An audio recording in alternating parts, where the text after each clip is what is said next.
오늘은 이런 추수감사주일입니다. 구약에서 이제 이스라엘 하나님의 백성들이 반드시 지켜야 할 절기가 7개입니다만은 특별히 3개는 특별히 지키게 되죠.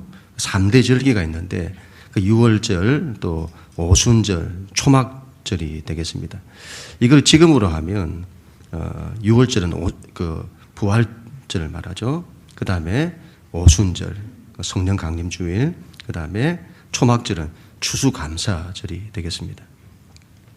이스라엘은 이 초막절에 그 모든 추수가 다 끝이 나고 하나님 앞에 감사하며 기쁨으로 지키는 그 절기가 초막절인데, 그게 지금으로 하면 추수감사절이 되겠습니다. 그래서 우리가 이런 추수감사절이 되면 가장 먼저 생각나는 게 감사가 생각이 나잖아요. 감사. 한 해 동안 인도해 주신 하나님께 감사를 드리는 거죠. 요즘 여러분 저녁마다 다니엘 기도회를 하고 있는데 얼마나 은혜로운지 모르겠습니다. 근데 이 분들의 간증을 듣다 보면 감사가 참 중요하구나. 그분들 가운데는 정말 말로 다 할 수 없는 고난 가운데 있었던 그런 분들도 정말 감사로 나갈 때 하나님이 어떻게 역사하시냐, 이런 걸 많이 보게 되는데요. 감사가 참 중요하다, 그런 마음을 갖게 됩니다. 감사할 조건이 있어서 감사하는 것이 아니라 감사할 조건이 없어도 감사하는, 그게 정말 귀한 거구나, 그런 마음을 갖게 되는 거죠. 그래서 그렇구나, 신앙은 정말 하나님께 감사해야 하는구나, 그 절실함을 깨닫게 되는 거죠. 특별히 여러분, 우리가 추수감사주의를 맞이하는데 우리 삶에서 잃었던 이런 어떤가요? 감사가 일어나나요? 우리 삶에 이런저런 면들이 많아가지고 늘 불평과 원망이 많은 우리들이잖아요. 우리가 잃었던 이 감사를 다시 회복했으면 좋겠습니다. 이게 여러분 형식이 아니고 특별히 우리가 이런 날 추수감사절이다 이렇게 하면 이런 날만이라도 다시 우리 안에서 잃었던 감사를 붙들고 감사를 회복하는 그런 시간이 되었으면 좋겠습니다. 이런 추수감사주일이 되면 또 생각나는 것이 바로 추수입니다. 추수. 저는 이게 더 중요하다고 보는데요. 추수라고 하는 것은 익은 곡식과 열매를 거두는 걸 추수라고 하잖아요. 하나님께서 이 자연의 추수를 통해서 영혼의 추수를 말씀하시는 거죠. 이 자연의 추수를 통해서 너희가 영혼을 추수해야 된다, 그런 말씀을 하시는 겁니다. 그래서 믿지 않는 영혼들을 우리가 구원해야 한다는 그 마음을 갖는 게 추수감사절의 그 의미라고 봅니다. 그것뿐만이 아니죠. 곡식이 여러분 익어가잖아요. 열매가 익어가잖아요. 그와 같이 우리 영혼이 잘 익어가는 거죠. 내 신앙이 익어가는 겁니다. 그런 우리 자신을 추수의 열매로, 자신을 열매로, 잘 익은 열매로 하나님 앞에 드리는 거죠. 그것도 추수다, 그렇게 봅니다. 이런 추수를 하나님이 얼마나 기뻐하실까 하는 마음을 갖게 됩니다. 오늘은 특별히 야곱의 인생을 통해서 다른 여러 추수들이 있습니다만은 우리가 익은 열매로, 추수의 열매로 드리는 그 부분에 대해서 말씀을 좀 나누도록 하겠습니다. 야곱이 약속의 땅으로 이제 돌아갑니다. 그 말은 야곱이 이제 하나님의 약속을 위해 살겠다, 하나님의 나라를 위해서 살겠다고 이제 그 길을 가는 거죠. 이런 마음 갖기가 쉽지 않은데요. 내가 하나님을 위해서 살겠다, 하나님의 나라를 위해서 살겠다, 이런 마음으로 야곱이 간다, 이 말이죠. 하나님이 그런 야곱을 얼마나 귀하게 보시는지, 우리 지난 시간에 하나님이 야곱을 만나주시는데 마하나임의 하나님으로 만나주십니다. 마하나임이라는 것은 군대라는 뜻이잖아요. 하나님께서 하나님을 계시하시는데 군대의 모습으로 나타나시는 겁니다. 그 말은 앞으로 너가 살면서 어떤 일을 만나도 낙심하거나 두려워하지 마라. 내가 너를 지킬 거다. 내가 너를 하나님의 군대로 지킬 거다. 그렇게 하나님이 약속하시는 거죠. 야곱은 그 하나님을 의지하면서 그렇게 가면 되는 겁니다. 하나님이 그렇게 하시겠다고 보여주시고 약속을 하셨잖아요. 그러면 그 하나님 붙들고 가면 되는 거죠. 그런데 야곱이 형 에서를 만나야 한다는 큰 두려움에 사로잡히게 됩니다. 우리 신앙이 평소에는 좋다가 언제 문제가 되냐 할 때에 삶의 불안과 두려움의 상황을 만났을 때 늘 그게 늘 문제인 거죠. 형이 400명의 군대를 이끌고 온다는 이야기를 들었습니다. 이건 싸우겠다는 말인데 야곱은 그 두려움, 형이 자기를 치러 온다고 하는 이 큰 두려움 가운데서 하나님 앞에 엎드리게 됩니다. 하나님께 기도하는 거죠.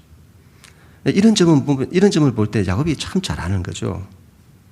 두려움의 상황에서 왜 이런 어려움을 주시냐고 하나님 원망하지 않고 기도하는 겁니다. 기도하는 거죠. 그런데 문제는 그 두려움이 너무 커서는 야곱이 하나님을 의지하면서도 인간적인 것이 작동하는 겁니다.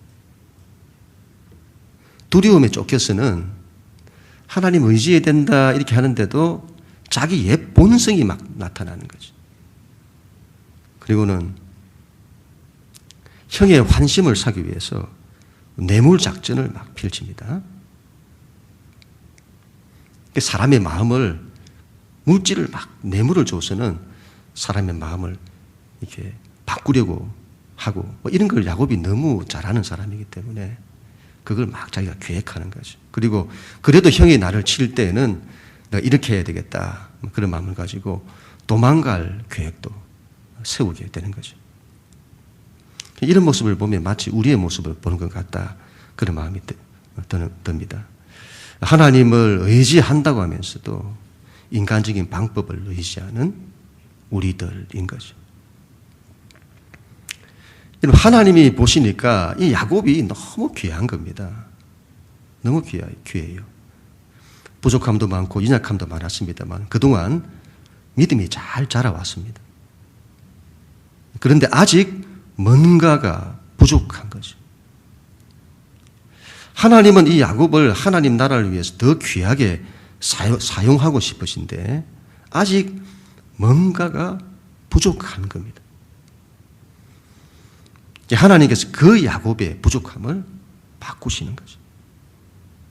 그게 이제 오늘의 말씀이 되겠습니다. 오늘 24절 말씀인데 하나님 말씀 같이 읽습니다. 24절 시작. 야곱은 홀로 남았더니 어떤 사람이 날이 새도록 야곱과 씨름하다가 아멘. 여러분 야곱은 홀로 남았습니다. 왜 그랬을까요? 너무도 불안해서 그랬겠죠. 너무도 두려워서 어찌할 바를 몰랐어요. 앞으로 가지를 못해요. 불안과 두려움 때문에. 그래서 홀로 남게 되는 거죠. 형의 환심을 사기 위해서 뇌물 공세를 펼쳤습니다. 자기의 모든 소유를 셋대로 나누어서는 보내면서 형에게 바치게 되죠. 자기 재산의 3분의 1을 형에게 주었습니다. 그래도 마음이 놓이지 않는 거죠. 마음이 놓이지 않아요. 그런 상황에서 설상가상으로 또 다른 어려운 일이 생기게 됩니다. 어떤 사람이 찾아와서는 씨름을 하는 겁니다. 야곱이 이러면 씨름을 건 게 아니고 어떤 사람이 와서는 야곱에게 씨름을 건 겁니다. 이게 여러분 그 유명한 야곱의 야복강 사건인데요. 우리가 너무도 잘 알고 있는 말씀이죠. 이건 야곱이 하나님과 씨름했다고 하는 건데 여러분 야곱이 하나님과 씨름했다고 하는 우리 그렇게 알고 있는데 그건 여러분 뒤에 가서 일인 겁니다. 뒤에 가서 야곱이 그가 하나님이라는 것을 깨닫게 된 거죠. 그때 하는 말이 야곱이 하나님과 씨름했다. 그렇게 말하는 겁니다. 그런데 지금은요, 웬 사람이 찾아온 겁니다. 어떤 사람이라고 하잖아요. 어떤 사람이. 웬 사람이 찾아왔는데 그것도 야복강 근처에서 그것도 칠흑 같은 어두운 밤에 누가 찾아온 겁니다. 그 밤에 그 아무도 없는 광야에서 손님이 온 걸까요? 그렇게 보기는 어렵죠.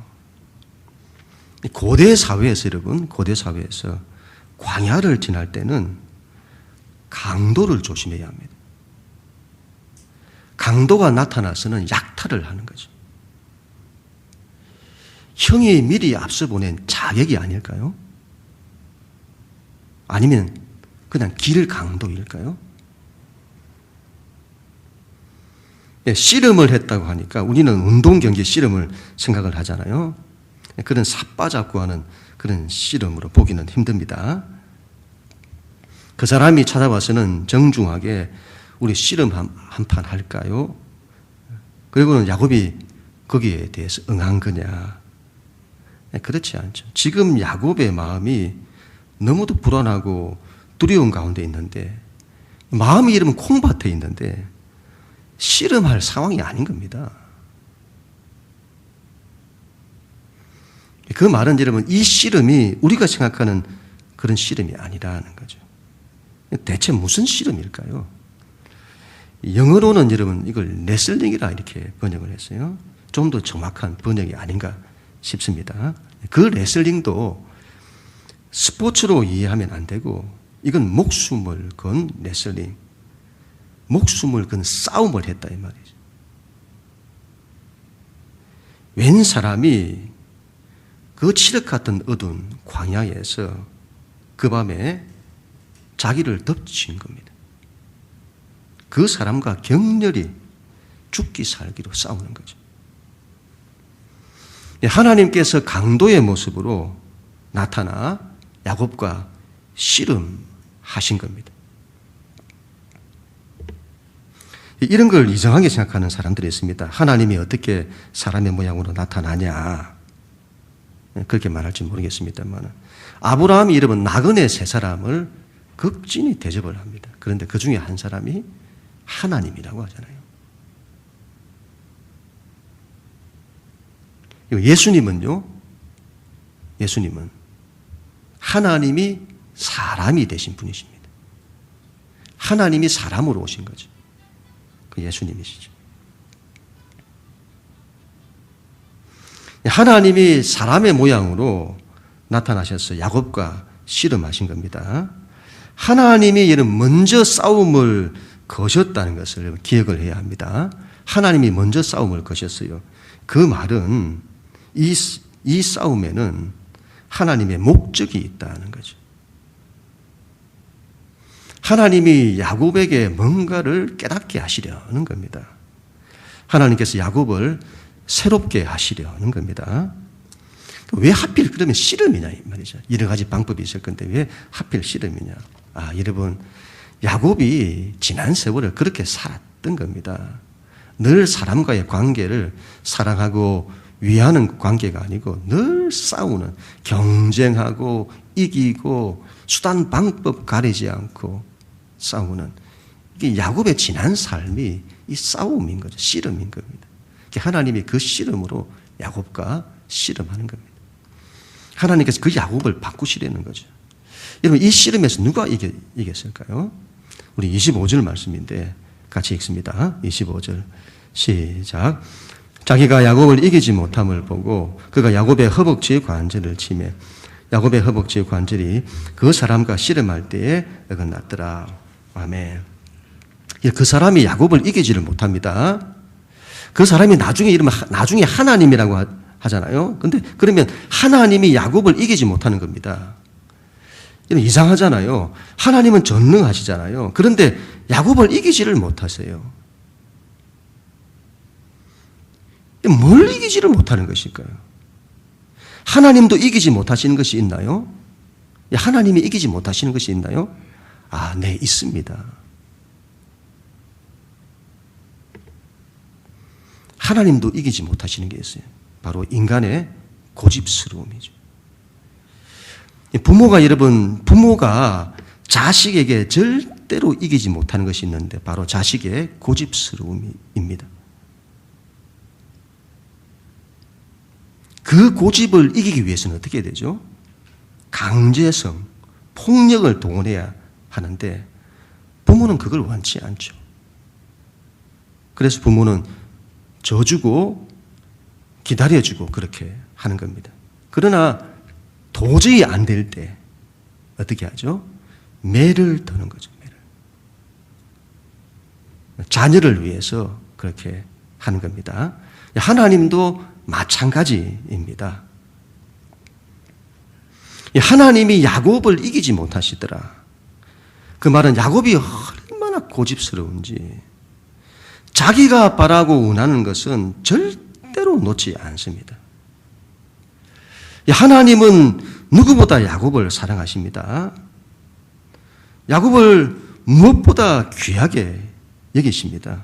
그런데 그 야곱에게 한 가지가 부족한 겁니다.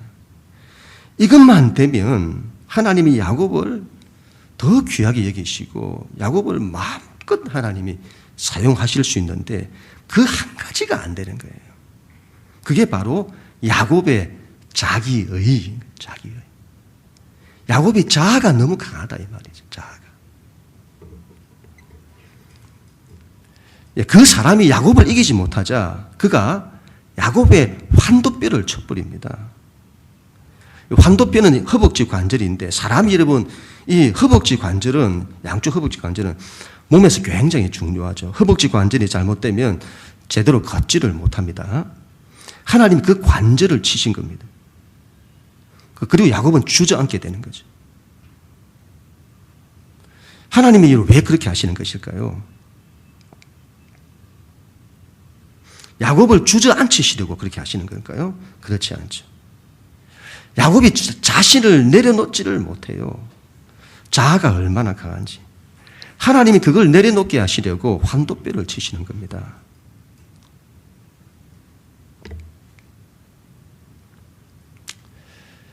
이런 걸 볼 때 여러분, 우리는 평소에, 신앙은 평소에 하나님이 이런 걸 원하시면, 하나님 그렇군요. 그 돌이키는 것이 필요합니다. 근데 자아가 너무 강해서 이거 안 돌이키잖아요. 그러면 이렇게 하나님이 환도뼈를 치시는 것처럼 치심을 받는다 이 말이죠. 결국 침을 당하여 깨닫게 되는 겁니다. 베드로가 여러분 예수님을 잘 따르잖아요. 그런데 결정적인 순간에 예수님이 가시는 십자가의 길을 막고는 안 됩니다 하는 거죠. 안 됩니다. 주님이 이 길을 가시면 안 됩니다. 베드로는 참 의리가 있습니다. 예수님 정말 잘 따르고 예수님 너무 좋아하고 그런데 이 베드로도 자기를 못 버려요. 주님을 따르는데도. 이걸 못 버리게 되니까 결정적인 순간에 하나님의 역사를 가로막게 되는 거죠. 이 베드로도 야곱처럼 자신을 내려놓지를 못합니다. 언제 내려놓게 되죠? 주님을 3번 부인하고 그리고는 바닥에 주저앉아요. 모든 게 무너져 내려버린 겁니다. 그리고 통곡하는 거죠. 통곡. 그때서야 바닥에 주저앉아서 엎드려 통곡할 그때에서야 베드로도 자기를 버리게 됩니다. 자기를 버리게 되잖아요. 자기를 버리게 되니까 이 어떻게 되죠? 그의 인생이 그냥 이제 완전히 주저앉아 버린 건가요? 그렇지 않죠. 그 베드로가 자기를 버린 베드로가 바울과 함께 초대교회의 초석이 되는 겁니다. 자기를 버린. 그래서 우리가 자기를 버린다는 것이 얼마나 이런 중요한지를 우리가 알아야 합니다. 어느 목사님 이런 말씀을 하셨는데 제가 들으면서 참 공감이 많이 갔습니다. 19세기 이후에 19세기 르네상스 이후에 인간 교육이 바뀌었다고 해요. 이전하고 전혀 새로운 모습으로 인간 교육이 지금의 인간 교육처럼 바뀐 게 16세기 이후라고 해요. 르네상스 이후의 인간 교육은 인생을 어떻게 성취하느냐, 자아의 완성, 자아의 성취, 인간이 자기를 강화하는 쪽으로 바뀌었다고 합니다. 자기가 중요하다 이 말이죠. 자기를 성취하라, 너 자신을 성취하라 이렇게 외치는 거죠. 사람들은 거기에 열광하는 거죠. 그런데 이건 예수님이 보실 때는 잘못된 거라는 겁니다. 예수님은 인간의 진정한 자아의 완성은 자기 부인에서 시작된다고 선언하시는 거죠. 그래서 아무든지 나를 따라오려거든 자기를 부인하고 그렇게 말씀하시잖아요. 세상의 교육 철학과 전혀 반대인 겁니다. 현대사회가 자아 성취를 그렇게 강조하는데 근데 세상은 어떻게 됩니까? 더 불안하고 더 두려움으로 인간은 우울증으로 정신적 질병으로 열등감으로 우월감으로 교만함으로 자살로 이 세상에 이와 같은 혼돈이 어디서 나오는 것입니까? 인간이 자기를 버리지 못하는 데서 생기는 것들인 거죠. 하나님이 보실 때에 야곱에게 한 가지가 부족한 겁니다. 야곱이 자기가 너무 강한 거예요. 이걸 그대로 두면 야곱이 넘어지는 겁니다. 야곱이 무너지기 때문이죠. 하나님이 그걸 내려놓게 하시는 거죠. 야곱을 위해서 그렇게 하시는 겁니다. 그리고 그걸 내려놓아야만이 하나님 나라를 위해서 살 수 있기 때문인 거죠. 그걸 내려놓아야만이 하나님의 역사를 감당할 수 있기 때문인 겁니다. 오늘 26절 말씀인데요. 하나님 말씀 같이 읽습니다. 26절 시작. 그가 이르되 날이 세려하니 나로 가게 하라. 야곱이 이르되 당신이 내게 축복하지 아니하면 가게 하지 아니하겠나이다. 아멘. 날이 세려하자 그 사람이 가려고 합니다. 그런데 야곱이 붙들고 놓아주지 않습니다. 이제 허벅지 관절이 위골되어서는 제대로 일어서지도 못합니다. 이제 싸움이 안 되는 거죠. 여러분 이 싸움에서 야곱은 결정적인 한 방을 먹고는 졌습니다. 그때 야곱은 어떻게 했을까요? 이제 포기해야 할까요? 이제 끝났구나. 여기까지구나. 그랬을까요? 여러분 야곱은 끝까지 놓지 않습니다. 그리고 그 사람을 붙듭니다. 내 인생이 이렇게 무너질 수 없다고, 이렇게 끝날 수 없다고. 호세아서에서는 이때 야곱을 두고 그가 울면서 빌었다고 합니다. 울면서 그를 붙들고 또 붙드는 거죠. 그리고 그 사람에게 축복을 요구합니다. 나를 축복해 주십시오. 마치 이런 베드로가 3번 주님 부인하고 무너졌을 때 통곡하잖아요. 자기 대해서 절망해요. 그때 여러분 베드로가 어떻게 했을까요? 포기했을까요? 그렇지 않죠. 주님 용서해 주세요. 용서해 주세요. 그리고는 다시 주님 붙드는 겁니다. 주님을 붙드는 거죠. 야곱도 그렇습니다. 엉덩이 뼈가 위골되면서 야곱은 자신이 무너지는 걸 느꼈을 겁니다. 모든 것이 포기되는 그 순간 그때 야곱은 그래도 은혜를 베풀어 달라고 하고 축복해 달라고 붙들고 또 붙드는 겁니다. 여러분 저는 이 마음이 참 귀하다 그런 마음이 들었습니다. 사람은 넘어지면요 포기를 해버려요. 그런데 그 순간에도 은혜를 구하는 겁니다. 이런 야곱은 살기 위해서 그를 붙듭니다. 살기 위해서. 우리도 그래야 합니다. 살기 위해서 하나님을 붙들어야 합니다. 힘들고 어려울 때 포기하게 되고 하나님으로부터 멀어지게 되고 그렇게 하는 것이 아니라 힘들어도 하나님 붙들고 병들어도 하나님 붙들고 아니 여러분 힘들기 때문에 하나님 더 붙들고 병들었기 때문에 하나님 더 붙들고 주저앉아도 하나님 더 붙드는 그런 사람이 되어야 되죠. 제가 목회하면서 안타까운 분들은 힘들면 하나님 앞에 안 나와요. 힘드니까 나와야죠. 그래야 살죠.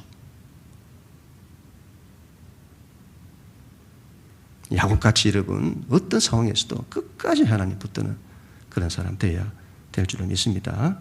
그 사람이 여러분, 그 사람이 야곱의 이런 행동에 대해서 그 사람이 어떻게 반응을 했을까요? 우리 마지막으로 27절, 28절 말씀인데 같이 읽습니다. 시작. 그 사람이 그에게 이르되 내 이름이 무엇이냐? 그가 이르되 야곱이니이다. 그가 이르되 내 이름을 다시는 야곱이라 부를 것이 아니요 이스라엘이라 부를 것이니 이는 내가 하나님과 및 사람들과 겨루어 이겼음이니라. 아멘. 그 사람 이름은 뜬금없이 야곱의 이름을 묻습니다. 너 이름이 무엇이냐? 야곱입니다. 이때 이런 야곱의 마음이 어땠을까요? 대답하는 야곱의 마음이. 그냥 자기 이름 야곱입니다 했을까요? 만감이 교차했겠죠. 제가 야곱입니다. 야곱. 제 이름의 뜻처럼 저는 남의 발 뒤꿈치를 잡은 사람입니다.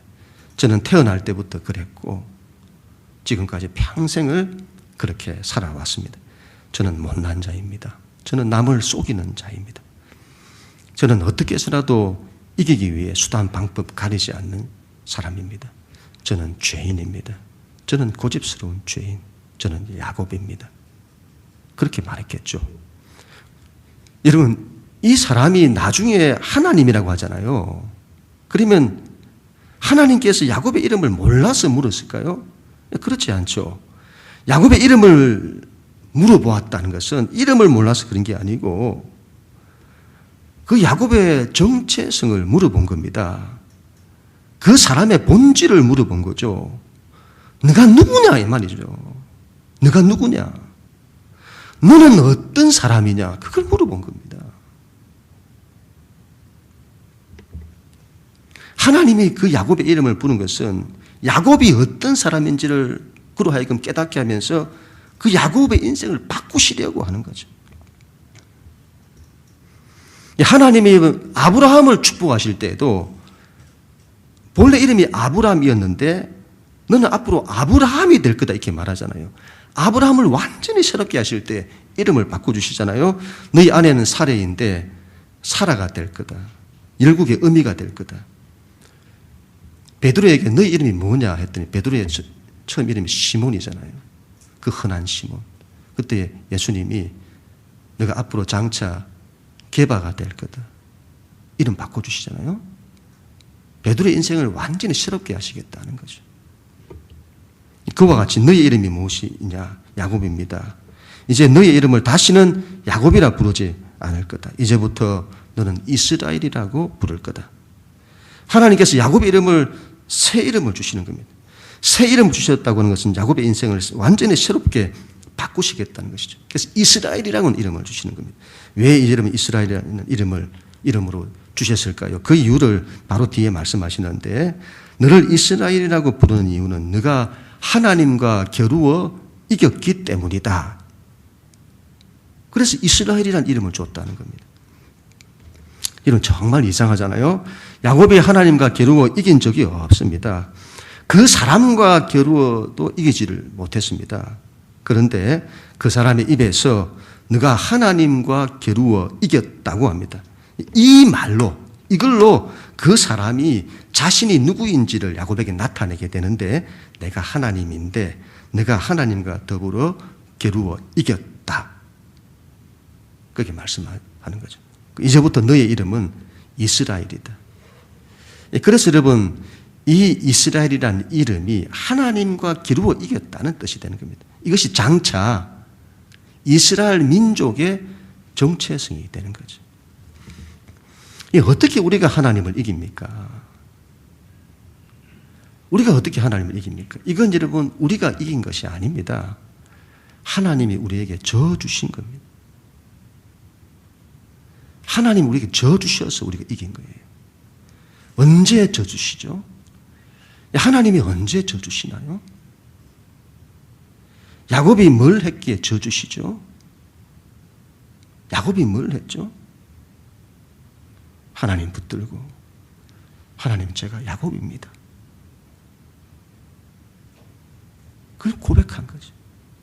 하나님 앞에 자기를 고백하고 하나님 저는 야곱입니다. 하나님 저는 못난 자입니다. 저는 못난 죄인입니다. 그 고백을 들으시고 우리 하나님이 저어주시는 겁니다. 그 고백을 들었을 때에 하나님 마음이 약하셔서 그런 우리를 너무도 감격해 하시면서 됐다. 이제 됐다. 내가 너를 새롭게 할 거다. 이제 너를 야곱이라 부르지 않을 거다. 이스라엘이라고 할 거다.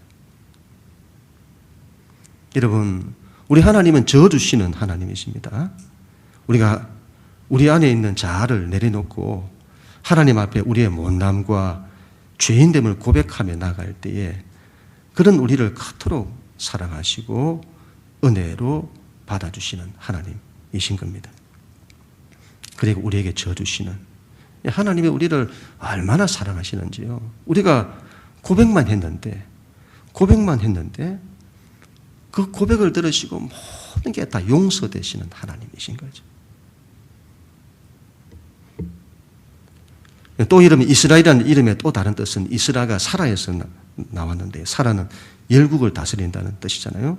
엘은 하나님이고 그래서 이스라엘은 하나님이 다스리신다는 뜻도 가지고 있는 겁니다.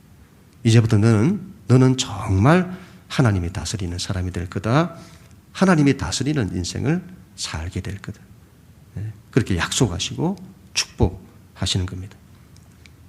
나중에 야곱이 생각을 해보니까 그 사람이 하나님이셨음을 깨닫게 되죠. 그리고 그곳 이름을 브니엘이라고 했습니다. 하나님의 얼굴이라고 하는 뜻인데 내가 이곳에서 하나님을 배웠다.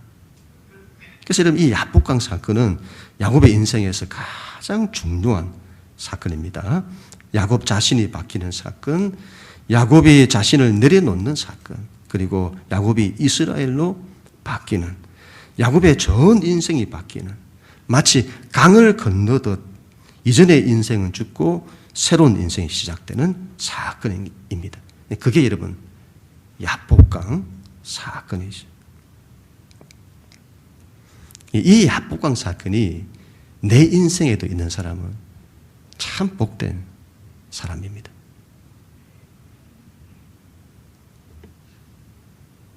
하나님이 이기지 못하는 내가 되어서는 안 되겠습니다. 우리의 고집스러움, 우리의 자아가 너무 강해서 하나님도 나를 이기지 못하는 그런 사람이 되어서는 안 됩니다. 하나님이 저어주시는 사람이 되어야 합니다. 하나님이 우리에게 저어주셔서 우리가 하나님을 이기는 그런 사람이 되어야 합니다. 우리의 자아를 내려놓고 하나님 앞에 고백하는, 우리의 약함과 못남을 고백하고 우리의 죄인됨을 고백하고 자기를 버려 하나님만 붙들고 하나님의 은혜와 축복만을 붙드는 사람이 되어야 합니다. 그래야 할 때 하나님께서 우리에게 저어주실 것입니다. 그리고 그때부터 우리의 인생은 자유로워질 것이고 완성될 것입니다. 그때부터 우리는 하나님이 마음껏 쓰시는 사람이 될 것입니다. 그때부터 우리는 하나님이 다스리는 사람, 하나님이 다스리는 인생을 살게 될 것입니다. 이러한 이스라엘의 축복이 우리 모두에게도 임하기를 간절히 소원합니다. 한 해 동안 인도해 주신 하나님께 우리 감사함으로 나아가십시다. 그리고 우리 자신을 추수의 열매로 온전히 하나님 앞에 드리는, 야곱이 아니라 이스라엘로 드리는 우리 모두가 다 될 수 있기를 주님 이름으로 간절히 축원합니다.